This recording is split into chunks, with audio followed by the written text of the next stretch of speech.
Hey guys, welcome to the Notorious.tv. This is where I cover stories that are scandalous, eccentric, and over the top. Today, we have to discuss a conveniently timed documentary series that just emerged on YouTube. So let's talk about it. If you've been tuned into my channel, you know that I've been covering the Texas THC ban saga, as Texas lawmakers will soon head into a special session to address the issue. A video series has launched on the Texas Pictures Documentary YouTube channel, highlighting alleged cases of cannabis-induced psychosis, often referred to as CIP. So far, there are only 2 stories up, but the filmmaker behind this series stated in the video comments that many more episodes are planned. Many recent videos on their channel have highlighted the fentanyl crisis, showcasing stories about people who have been tragically lost to the drug. In the comments on those videos, you see nothing but sympathy and support from viewers, but the same cannot be said about the cannabis-induced psychosis videos so far. To say the least, a lot of people are skeptical. And why wouldn't they be? I mean, here in Texas, we have seen recently the Allen police chief lie to lawmakers during testimony, claiming that 2 people had died from cannabis use. But the problem is their toxicology reports revealed that opiate overdoses were the actual cause of death. I talk about that in my last video that I'll link above. And it gets even more sus when you see that Texas Pictures Documentaries, which has 189,000 subscribers, introduced their new video series with a snippet from Aubree Adams. Miss Adams is basically the poster child for cannabis-induced psychosis. You see her everywhere, including testifying to lawmakers at the Texas Capitol this session. In this new video, she's apparently tasked with defining cannabis-induced psychosis for viewers to kind of kick this series off. The narrative out there is not that cannabis is harmful. The narrative from the people that like to promote the drug and make money off the drug is that it's harmless and it's medicine, and that is a great deception. You know, it's really interesting that Miss Adams brings up here that people are lying just to make money off of the drug, because the organization that she represents is not transparent when it comes to its funding sources. Aubree Adams represents an organization called Citizens for a Safe and Healthy Texas. We urge Governor Abbott to sign SB 3 into law to protect Texas families from further harm. I am Aubree Adams, the director of Citizens for a Safe and Healthy Texas.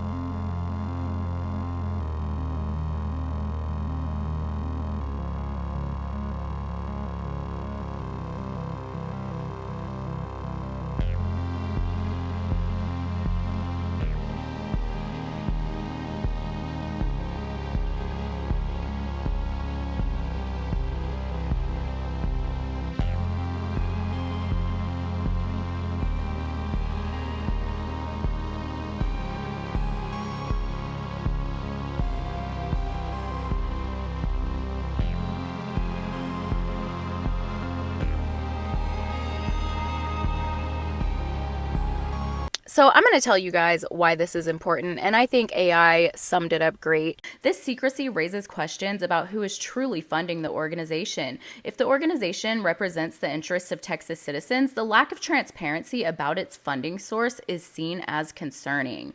These concerns are likely prompted by the organization's vocal support for Senate Bill 3, a bill that would ban THC-infused products in Texas. The lack of transparency in funding raises suspicions that special interests might be influencing the organization's stance on this controversial issue. And we've seen this before. We already know that the THC killed Joshua billboards that I discussed in my previous video, which I'll link above.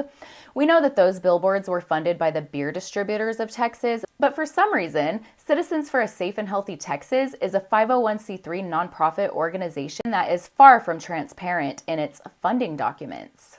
And I can't help but wonder if Texas Pictures Documentaries is getting kickbacks from someone for making this series at this pivotal time, when the THC supporters seem to be winning this ongoing tug of war in Texas. I don't care what kind of dirty work, what kind of nasty you're getting paid in the background to provoke me, bro, but I'm not the one. However, I will say that Texas Pictures Documentaries did ask me in the video comments if I would like to be interviewed for this series as a hemp journalist in Texas, which of course I said I would love to. We need our voices out there. So we'll see if that goes anywhere. Also discussed in my previous video about Joshua Jimenez, who committed suicide by jumping in front of a train. These cases of alleged cannabis-induced psychosis always seem to have gaping holes. And so far, watching the first 2 episodes of this series, I feel like I have more questions than answers, but I'm definitely not alone. So I wanted to dig into the stories that have been told so far and share my thoughts as well as some of the other viewers' comments. And I hope you'll feel free to chime in with your own thoughts in the comments here as well. So the first story is about a 23-year-old named Sam Yeager. His mother tells the story of someone who had an obvious existing mental illness. He was very paranoid. She said he was really into conspiracy theories and guns. And he struggled with impulse control. He had sensory integration dysfunction. It's a central nervous system disorder where it took a lot for him to feel anything. He was hyposensitive, so he had a tendency to be kind of rough sometimes and, body slam kids unintentionally. He was seeking stimulation all the time, for which he received a lot of occupational therapy in his early elementary school years. He had asked adults who he trusted about using weed, and their advice was just don't use too much. Just use it, on occasion for, be cognizant of your recreational use. And unfortunately, he did become addicted to it. We think in his sophomore year in college when he joined his fraternity. He was he believed conspiracy theories that he would find on the internet. He thought the FBI or the government was after him, so he had a piece of tape over the camera on his computer because he thought they were watching him through his computer, and he had no social media. He was really paranoid about that. We're a family that we don't have guns in our house. It's not that we don't believe in them, but we're just a family that we don't have guns. And he thought that he needed to protect himself. So when he turned 18 or 19, he went and bought himself a couple of guns to protect himself. I wish that wasn't the case, but because one of those guns is what ultimately led to him being killed. She claimed that cannabis is to blame for his ultimate demise and ongoing problems through his life, but I'm personally just not convinced. When he was in the 8th grade, Sam was caught smoking marijuana, and his mom reacted in a very authoritarian way by taking the door off the hinges to his room and giving him no privacy. And she later regretted that. She said she wished she would have kept more of an open dialogue about it, but she definitely did not approve of him using cannabis. So I'm not sure if he went on to use it throughout his teens or whatever, but by the time he was college age, he was definitely smoking marijuana again. His mother claims that he had a bad reaction to it and that he would try to quit, and after a few days he would start to get really aggressive. She blamed this on withdrawing from cannabis, and so they would put him in rehab and try to get him help or whatever. I think he realized in 2020 that he needed to get control of smoking pot. He realized, it kind of came into his consciousness that his life wasn't going so well. So he came home from college in August of 2020 to stop smoking pot. And within a few days of not smoking any pot, he went into withdrawal, and he became incoherent and aggressive. So his father and I agreed to put him in a 72-hour hold, which resulted in a 9-day inpatient drug rehab facility. He stayed there, and for 9 days, they pumped him full of Haldol, Prozac, and Ativan. And he called me on the 9th day and begged me to get him out of there. He said it was the worst experience of his life. And he's never begged me for anything in his life. So I went and agreed to all the requirements that you have to agree to get somebody out of rehab. Now, if you have any experience at all with the plant, as I do, you will know that that is absolutely absurd. To say that he was withdrawing from cannabis and became aggressive and angry and violent and all these things, that's just not something that happens. I know myself from personal experience, I have gone through times where I'm not using cannabis, then I'll use cannabis again, and then I'll take a break. There's never withdrawals like that. As someone who quit smoking cigarettes many years ago, I could tell you that cannabis is not addictive like tobacco is. And I don't believe it's addictive like heroin or fentanyl or things like that. There are people that will tell you that it's not physically addictive at all and that it's scientifically proven. You know what? I don't want no hangover. I can't get no hangover. It doesn't give you a hangover. Well, I'll get addicted to it or something? It's not habit forming. So I am just not buying this. I just really think that this woman is a little bit in denial. It definitely sounds like there is something more going on with Sam. So eventually at some point he ends up smoking a joint with some friends and he goes into a psychotic episode according to his mother, and he had a rifle with him and he was in the car and he started really scaring his friends, and so the driver like dropped him off on the side of the road because he was saying some crazy things and, you know, acting like he was going to do something with the gun. So his friends kicked him out of the car and left him on the side of the road and called the cops and said, hey, like, we have this guy that's out of his mind. He has a gun. This is where we left him. So the cops responded to the scene, and Sam, being in this psychotic episode, wouldn't put his weapon down as the police were telling him to do. And so they ended up shooting him, and he did pass away tragically. And that's so sad. I would never wish that on absolutely anyone. So I know his mother is like absolutely heartbroken, but just like in the case of Joshua Jimenez, it really seems like they are trying to just find something to console themselves. So they have to like blame it on the cannabis instead of the fact that, you know, maybe they had a mentally ill son. In my previous video, I talk about accounts in Rick Simpson's 2011 book titled Phoenix Tears that gives a first-hand account of seeing a young schizophrenic man's symptoms disappear upon smoking cannabis. And this is someone that he knew, and keep in mind that it was 2011. In 2011, no one ever heard of cannabis-induced psychosis. It just wasn't a thing. There are people even in the comments on these videos that are saying that they don't believe that the condition even exists at all. But in Rick Simpson's book, he does talk about a young man that he knew that he saw that smoking cannabis really helped his schizophrenia and it would take him back to being in his right mind. So in my other video, I made the case that maybe these schizophrenic people are self-medicating with cannabis. So rather than cannabis causing their mental illness, maybe it's helping it. And that's exactly what Sam Yeager's case sounds like to me. And I say that mostly because who has such a terrible reaction to cannabis, but then just keeps using it over and over and over again? Like, it'd be like people you hear who have a bad acid trip. They are always terrified and they're like not trying to do any acid anytime soon, you know, but these people just keep going back to cannabis. That's the case with Sam Yeager and Joshua Jimenez, and it just doesn't make sense to me. Like, I think there's something deeper going on. I think they're using cannabis because it's making them feel better with their schizophrenia symptoms. Or else, why would they just keep going back to it? Like, it just makes no sense to me. To say that cannabis is outright causing schizophrenia just is not a proven claim at this point. Now, the next story I want to address is Javonte Hill. He is a veteran who got out of the military and decided to smoke cannabis with his girlfriend because, you know, in the military, you cannot smoke cannabis. So anyways, Javonte Hill, he smoked weed with his girlfriend after she acquired the smoke from a Colorado dispensary. It'd be nice to know exactly what strain, potency, etc. was used so there could be more research done. I think in these cases, that is something that's really missing, is to investigate exactly what they consumed so that we could be doing more research about what potentially causes what. But I digress, and that information definitely is not available in this case. But Javonte's girlfriend, she reacted totally fine to the weed. She was just chilling, had a normal high experience. But Javonte, he started freaking out big time and having homicidal thoughts. And he said that traumatic events from his military service were coming to the forefront of his mind during the episode, and it was just driving him crazy. And then I take a hit from the bong.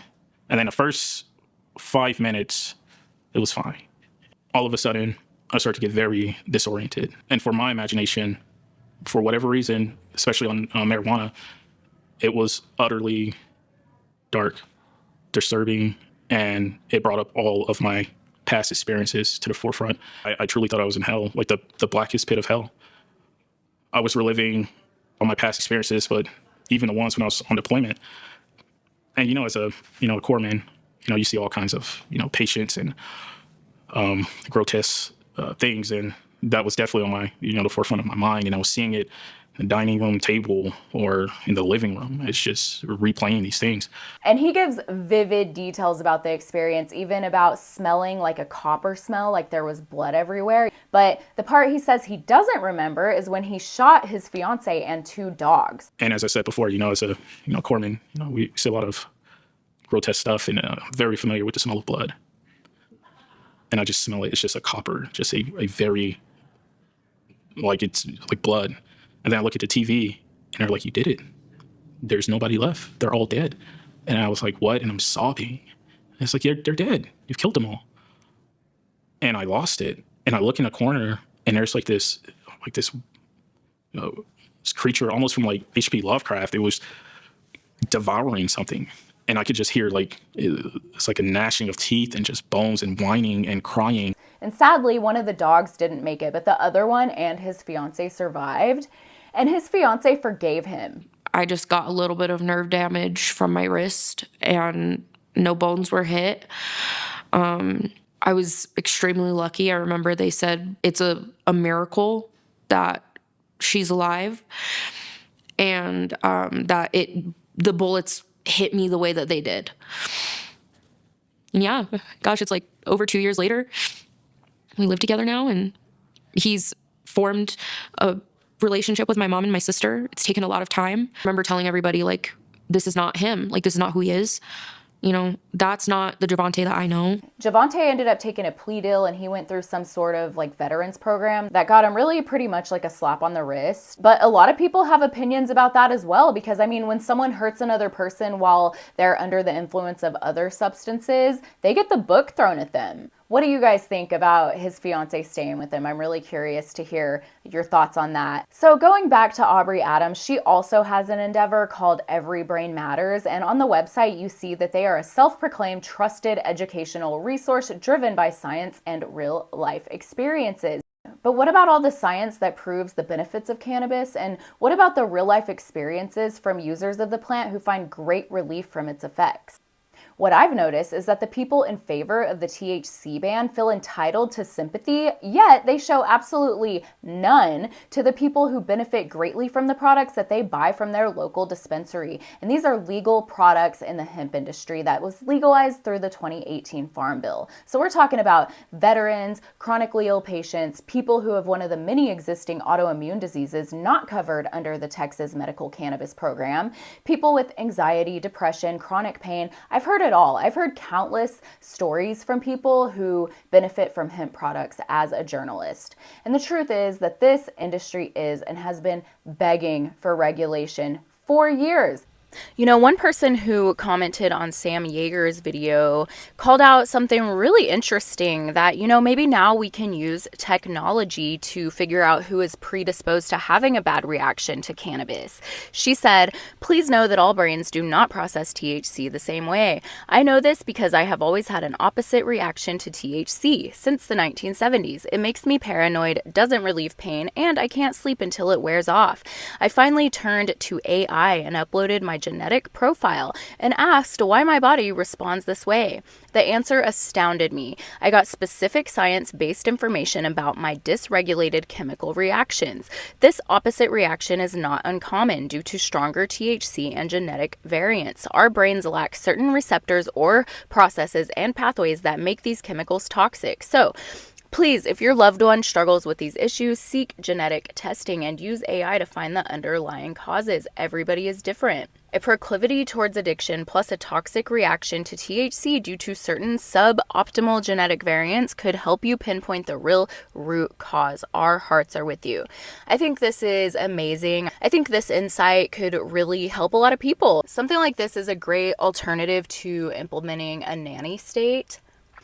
And with that, I want to get into some more of the comments on these videos. There's some really interesting perspectives, and like I said, there's a stark contrast between the comments on these videos and the comments on the fentanyl videos, because a lot of people have questions about CIP, and they're extremely skeptical and just calling out things in the stories that they think don't make sense. I mean, in the fentanyl videos, nobody's doing that. This person said, "I think it was the cocktail of prescription pills and undiagnosed mental issues. I am bipolar, but herb has always been the one thing that I can enjoy.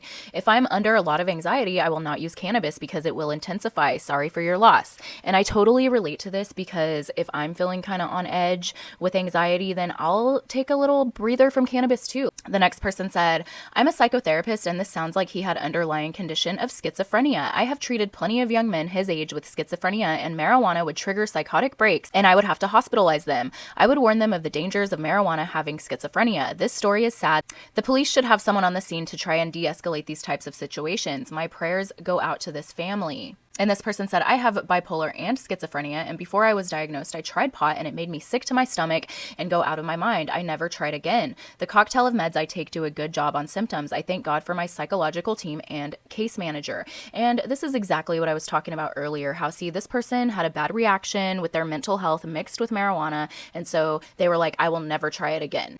And then somebody came and replied under them that said, yes, thank you. There had to be an underlying condition. I only speak from experience with this diagnosis, and I always believed it was something else. It was. Also, very sorry for his loss. So this person is saying that they were diagnosed with cannabis-induced psychosis, and they always thought that it was something else. And it turns out once they got the correct mental health care that they needed, they figured out that, yeah, it was something else causing these symptoms. Nothing to do with cannabis. So there's a firsthand account right there.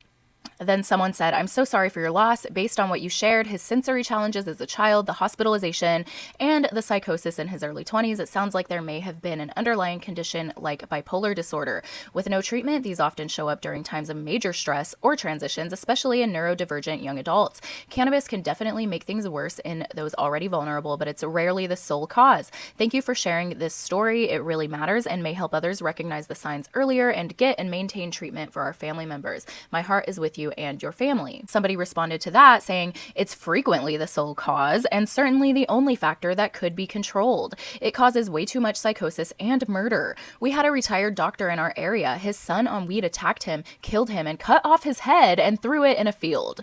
In the old days, angel dust or sencyclidine did this frequently. It certainly wasn't legalized. And then somebody replied saying that's not true. And I don't know if they're saying that their whole story about this kid smoking weed and killing his dad and decapitating him is not true, or just that it's the sole cause and certainly the only factor that could be controlled, because we know that it wasn't the only factor that could be controlled. There was also the gun. There was also his friends calling the police and the police not being trained to deal with somebody who's mentally ill. And then somebody came on here and said, don't try to diagnose people's children. You're not a doctor. Well, we can see that, the doctors were just doing Sam a world of good, right? I mean, clearly he did not get the help he needed. I don't know how many people felled this child, but obviously he was felled by many people in his life. Someone said, you are incorrect. It is not cannabis. It's a mental illness. I have been smoking since I was 12. I have never hurt a soul. In fact, I stood up for myself for once and then felt terrible and apologized to the asshole. No, it's a case-by-case situation. And then somebody replied saying, you sound uneducated. Your experience has nothing to do with the data. It is merely anecdotal. I would suggest you read the literature on the research, but given that you are addicted to marijuana, you likely won't be able to process it or remember it. Wow, how insulting this is. And them saying that this person's experience is merely anecdotal. Well, guess what else is merely anecdotal? I would say Sam Yeager's experience is merely anecdotal as well.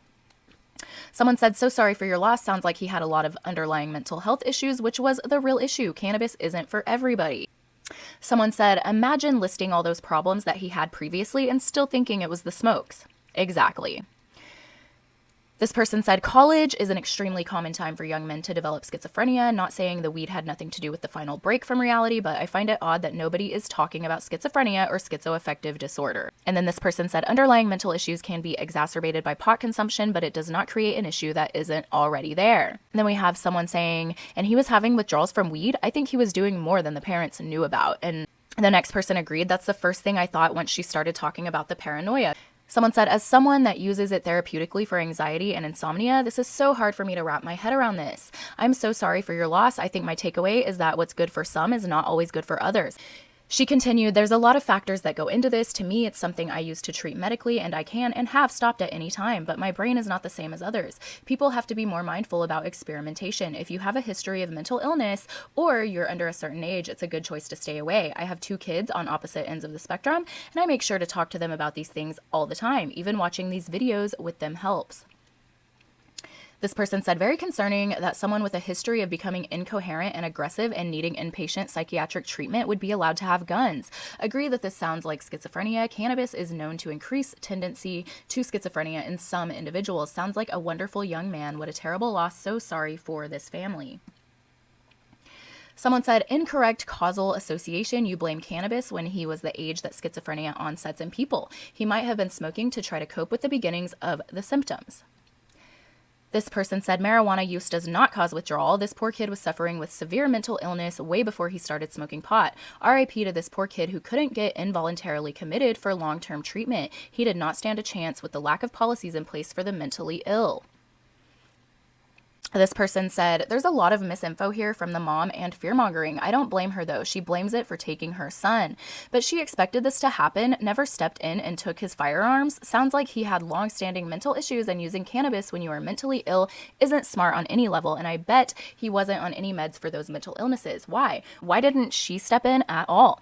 But then blames the plant and tells people it's ending their kids, which is the biggest fear-mongering lie ever told by the anti-cannabis movements. I'm very sorry it took your kid in your eyes, but a lack of action on her and his family and friends' part played a huge role in this, it looks like. I'm not perfect, though. I should have stepped in sooner to save my cousin, but I don't blame or want opiates or even fentanyl banned. I think strong drug research and knowledge needs to be had starting from a school age. This war on drugs has failed and only led to worse and worse things hitting the streets. And that's exactly a concern about banning THC, is the black market that it would create. We talk about that a lot on the Blazed Weekly News podcast that I co-host. Go check it out. I'll link it in the description. But this person continues, I'm an ex-fent addict along with every other substance you can name. I've been clean and sober the last 5 years with weed, CBD, and Suboxone. So I am a little biased here. Since I see the benefits this has for recovery, you can say I'm not clean and that's okay, but I'm holding down a job, take care of 3 kids, take care of mom, drive now, didn't have an ID until 34. But still, weed is the last thing we should be worrying about substance-wise. And, you know, this really reminds me of the interventionist on the famous show Intervention on A&E, who came out and said that he is green and sober. He did an episode with the Soil King on his podcast, and I will link that in the description as well, so you can check that out. But Michael Gonzalez believes that people should have the option to use cannabis if it helps them in their recovery from hard drugs and alcohol. Daily basis, we are overstimulated to the max. By everything. Every single thing. Yeah. Whether it be the coffee or the cappuccino we drink or the telephone that we pick up. Real talk. And we cannot set it down because the addictive personalities and the endorphins in our brain take over, and we're getting high off of those endorphins, man. We're getting high off all those little things. We don't want to talk about that, though. We want to talk about cannabis, right? Let's rewind. We'll talk about it. Exactly. That's the whole point. That's the point. That's the point, is because as people don't understand is that we're demonizing something that's actually medicine that can actually help us with all those other things. Amen. But it's not for everybody, you know. And the reality is that there's people that struggle with mental health that should never touch cannabis, ever. You know, and a person that's coming in on the first 24 hours of recovery should not touch cannabis. 100%. You know, but there's also a thin line that we have to talk about. There's the 30-year heroin addict that's trying to come off of drugs and who's trying to come off of Suboxone, who's trying to come off all these drugs that are supposed to be helping us, right? Xanax for anxiety. Like, give me a fucking break. You know? Like, give me a break. When I see somebody detoxing off of these hardcore drugs and they're using cannabis and then they're being ostracized because they're trying to get off with something else other than pharmaceuticals, I'm be the first person that says, you know, how dare you to say that to them? Because they've been shooting dope for 26 years and you're going to judge them for smoking cannabis that's helped them get off of it? There ain't no way. And I won't stand around and let that happen anymore. This lady said, it's so sad to me that this young man was subjected to such horrible prescription drugs such as Haldol, an antipsychotic prescribed for schizophrenics, tics and Tourette syndrome, and manic depression. Prozac is an SSRI prescribed for depression, panic, anxiety, and OCD. Ativan is a prescribed benzo for anxiety, insomnia, nausea, and agitation. Poor kid was given all 3 to take at once. The doctors did not wean him onto the RX drugs. Then it took the doctors 7 months to get Sam off this cocktail of RX drugs after 9 days of super drugging him on high doses. We really need to look at American doctors and their crazy methodology of getting people sober. I don't understand why the doctors dope up the patient on soul-robbing benzos or prescription drugs that gives one extra physical and mental problems. If quitting drugs is the goal, then why dope someone up on 3 dangerous drugs when that's not part of the goal? And what an excellent point. So let's get into some of the comments under Javonte's story, and there are some really interesting ones. So this viewer says, sad story, but I'm wondering what person with little to no weed smoking history has a bong. Something seems to be being left out here. And yes, she's right. He did say that they smoked the marijuana out of a bong, but you know, they could have bought that at the same time as they bought the weed from the dispensary. This person says, fear-mongering for Dan Patrick. He wasn't smoking THC. This is utter nonsense, and you people should be ashamed of your lying selves. Good try, though. Bunch of buffoonery. He was on synthetics or PCP, not THC. I hate liars and fear-mongerers. This one says, this video series demonizes cannabis. Reactions like this one are not common. I would recommend if you're trying cannabis for the first time, try a small amount with a trusted friend. Shortly after it became legal, I started retrying it after many years. I had a panic attack. It was rough for 20 to 30 minutes. This was my first experience with a panic attack. I think it happened because I was smoking something in public that had been illegal for many, many years before. Since then, it doesn't bother me. Some studies suggest that cannabis-induced psychosis could be an early sign of schizophrenia, while others indicate that cannabis use may worsen psychotic symptoms in individuals with pre-existing schizophrenia. This person says, he went through ego death. Whoever served them laced with DMT or PCP 70%. This person said, if this ever happens to you, call in the name of Jesus. Just yell out loud, Jesus is Lord, Jesus is Lord. The demons will leave you, I promise. This person said, before the government got involved, marijuana has turned from a medicine to a weapon. I feel the same way about alcohol. We don't know what's in it. This person said, meditation can also cause psychosis in rare cases, yet it is seen as a gold standard activity for good mental health because over the long term it helps practitioners understand their own mind and balance their nervous system. Rapid exposure to the contents of the subconscious mind can be very jarring. Society and the general public needs to be more educated about that.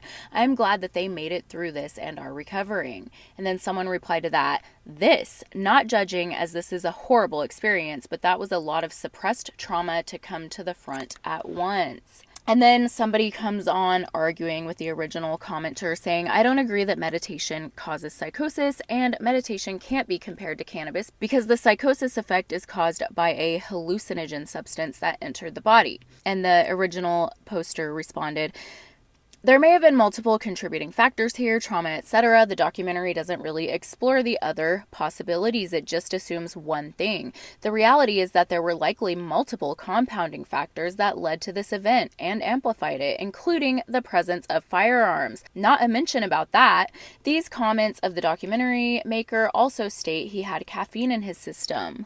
Caffeine is also known to potentially induce or worsen psychotic episodes, especially if a latent mental issue was already present. There's a lot of research about this. They go on to say, my opinion based in personal experience is that doesn't really matter if the subconscious opens from using a substance or not using a substance. The experience can be similar either way. I agree cannabis, if used, should be used with caution and respect and guidance, and some people should not use it at all. To assume it is the only problem is just not objective, and it destroys credibility here. It also does a disservice to the people in the video. People need a scapegoat. Cannabis. I get that, but in my opinion, it would be useful to explore the event more thoroughly and without such a transparent, single-pointed agenda.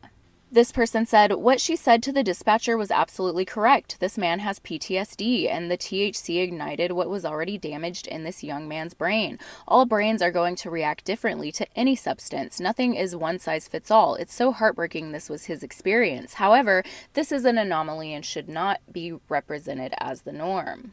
This person said, I would not have been able to continue a relationship with him. There is no way.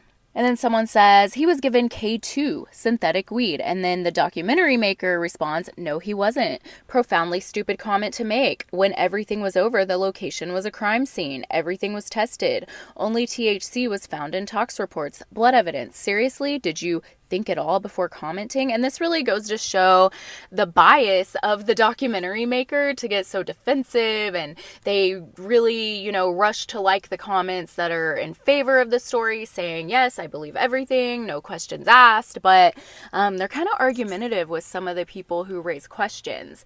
So in Sam Yeager's story, a lot of people in the comments were asking, hey, can we see the tox report? And they just kept with a copy and paste generic response saying marijuana and caffeine were the only thing found in his system. And it's like, okay, so why not just show the documentation then and put everybody's doubts to rest? And I'm not the only one who feels this way about their bias. This girl wrote back, this comment told me everything I need to know about you. Your response is very unprofessional. Knowledge is power and you have none.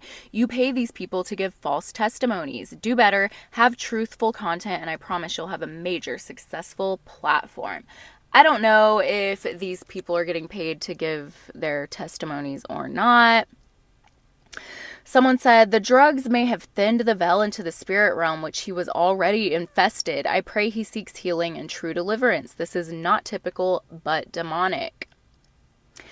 So there are a lot of people talking about, you know, the spirituality aspect, you know, what's going on with this young man. He obviously has a lot of darkness in his subconscious mind that was exposed when he used the cannabis. And so I find that to be a really interesting perspective. As always, I want to hear your thoughts about this, so tell me in the comments, and I'd also be very grateful if you would like this video and share it with others. Be sure to subscribe if you want to see more of my videos, and thank you so much for watching.